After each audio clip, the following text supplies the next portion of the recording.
2 কোটি মানুষের শহর রাজধানী ঢাকার অন্যতম বিস্ফোরণ নাম যানজট। অতীত থেকে বর্তমান সব আমলেই এটি তীব্র আকার ধারণ করে যখন সড়ক আটকে আন্দোলনে নামে বিভিন্ন সংগঠন। কর্মদিবসে রাজপথ বন্ধ করে এখন কর্মসূচিতে সীমাহীন দুর্ভোগ পোহাতে হয় কর্মজীবী শিক্ষার্থী সহ সব শ্রেণী পেশার মানুষকে। ওবায়দুল হক মারুফের রিপোর্ট। ২৪-এর গণঅভ্যুত্থানের পর ফিরে পাওয়া নাগরিক স্বাধীনতার সুযোগে সরকারি প্রতিষ্ঠানের গুরুত্বপূর্ণ দাবি দেওয়ার পাশাপাশি অনেক ছোটখাটো অযৌক্তিক বিষয় নিয়েও রাজপথে আন্দোলন চলছে। যেখানে এবং যখন খুশি আন্দোলনের কারণে রাজপথে সৃষ্টি হয় দীর্ঘ যানজট। এতে জিম্মি হয়ে পড়ে স্কুল কলেজের শিক্ষার্থী, চাকরিজীবী ও পেশাজীবীরা। তালিকা থেকে বাদ পড়ে না জরুরি সেবায় নিয়োজিত অ্যাম্বুলেন্সও।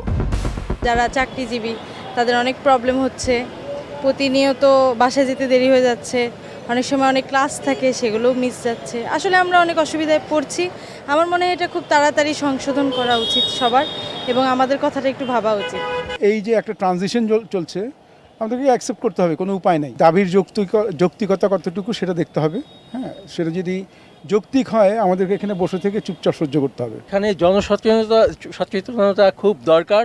দীর্ঘ সময় যানজটে আটকে থাকা নগরবাসী জানালেন তাদের অসহায়ত্বের কথা। সাধারণ জনগণের জন্য অনেক ভোগান্তি হচ্ছে। নারী, শিশু, বৃদ্ধ সবাই প্রচণ্ড যানজটে কিন্তু ভীষণ কষ্ট পাচ্ছে। নিজভাবে দায়িত্বশীল হয়ে যদি দেশের প্রতি সদাচরণ করি, দেশের যেই উন্নয়নের জন্য সৎ ব্যবহার করি, তাহলেই দেশ আবার ঘুরবে।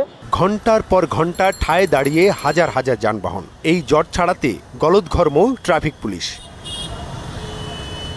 রাজনৈতিক কিংবা অধিকার আদায় যাই হোক না কেন, 2 কোটি মানুষের শহর ঢাকায় ব্যস্ত সড়ক আটকে কেন আন্দোলন করতে হবে? নগরবাসীর এমন প্রশ্ন দীর্ঘদিনের। যখন তখন যত্রতত্র দাবি আদায়ের নামে রাজপথ ব্লকেট করলে তীব্র যানজটের সৃষ্টি হয়, যাতে জনদুর্ভোগে পড়ে বিভিন্ন শ্রেণী পেশার মানুষ। তাদের দাবি আদায়ের জন্য যেন আন্দোলনকারীরা উন্মুক্ত স্থানে সভা সমাবেশ করে, আর এ ব্যাপারে সরকার যথাযথ পদক্ষেপ গ্রহণ করে। ওবায়দুল হক মারুফ, মোহনা সংবাদ, ঢাকা।